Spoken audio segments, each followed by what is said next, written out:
2 weeks ago, we showed you exclusive video of a mysterious object flying in the skies over Denver. That video has gone viral, and now it's getting worldwide attention, especially from people who track UFOs. We've heard from hundreds of people who think they know what it is, or do they? Fox 31 Denver investigative reporter Heidi Hammett is getting your questions answered tonight. She's here with a follow-up. Heidi? That's right. Many of the people who saw our story on air and online believe our footage is not a UFO, but rather a military drone, remote-controlled toys, or even bugs. So we talked to more experts, and the answer may surprise you.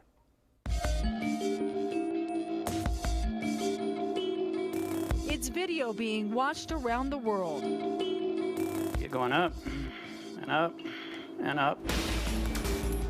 We first told you about these strange sightings in the mile-high skies after a Denver man who does not want to be identified brought us his home video. The flying objects are too fast to see with the naked eye, but when we slowed down the footage, something is there. I would consider myself an expert. We asked aviation expert Steve Cowell to analyze it. It is not an airplane. That is not a helicopter. Those are not birds. I can't identify it. The images were captured on camera from a hilltop in Federal Heights. That spot has now become a popular place for sightseers, camped out with their cameras, smartphones, and even lounge chairs. I wanted to come out and get some footage for myself. And we have been inundated with phone calls. I'll tell you what those UFOs are. They're Obama's drones. I'm calling from Virginia. I actually seen one in Detroit, Michigan. I'm not a kook. And emails from across the U.S., Europe, even Asia. Some sent us pictures of similar-looking UFOs. Others wrote to tell us they had solved our mystery. I believe your UFO is an RC aircraft. An RC, or remote-controlled aircraft, certainly seems like a possible explanation, but the man who originally shot the video spent several days in the area where the UFOs appear to be launching and landing, near 56th and Clay, and he saw no one flying a remote-controlled toy. How about military drones? Cowell also thought they were military drones until he watched the video. I don't think it's a drone. Cowell knows of no drone that looks like this. To fly unmanned aircraft, you have to get the FAA's permission.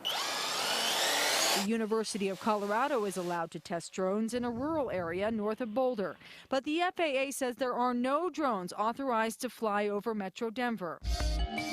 And finally, the most popular theory of all, bugs. I can assure you that the object captured by your cameraman was an insect, probably a fly. Entomologist Mary Ann Hamilton is an insect expert. This is a toughie.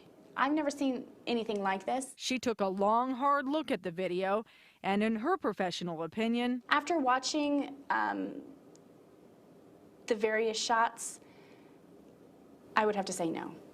I don't believe I do not believe it's an insect. Even that won't convince some skeptics who showed up here last weekend to get a glimpse of it themselves. UFOs that were originally filmed are not UFOs anymore. We've identified them as insects.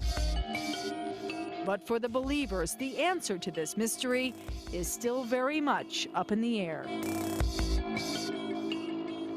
Now, after the story aired, I was contacted by hundreds of people, but also by a retired military drone expert.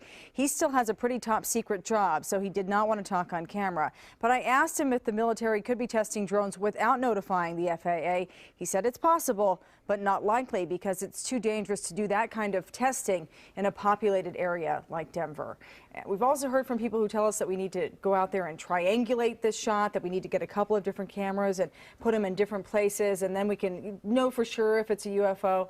So, you know, if anyone out there has any information about that and wants to help us out, we would love to get the help. Well, you know, it's so interesting because you've gotten contact from people all over the world about this story. Right. Yes, we have. Japan, Seoul, Korea, Croatia. I mean, actually, a Japanese TV station contacted me today and asked if they could run it on there. And you've taken a lot of grief for this, yes, too. I have. I really have.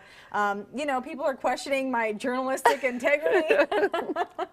I mean, I just did a story. I just, you know, I thought it was unexplained. Yeah. And, you know, as I said before, I mean, you better have thick skin if you're going to go into this business. You've done a lot of really important, serious stories, and you've changed a lot of things in this town, but you've never done a story like this where it's fun. It's interesting. All over the world are calling you with Yes, theories. And people either believe it or they don't, or they think that I'm just a jerk who's out there, you know, shooting flies and making it up and telling people that it's UFOs, but I'm not. We'll vouch It's for you. unexplained. You're not doing We've that. talked to all the experts. I don't know what else to do, but if anyone out there has any ideas about how to triangulate this UFO, they want to go out and do it, we'll certainly do a follow-up. Send us an email at tips@kdvr.com or call us at 303-566-7575. And by the way, someone even got mad at me for saying the number wrong. The last report. What an idiot, you know? That's what I got. It's all right. If they're not mad at you, you're not doing your job. That's right. Very You would know, exciting. Ron. I would know, yes.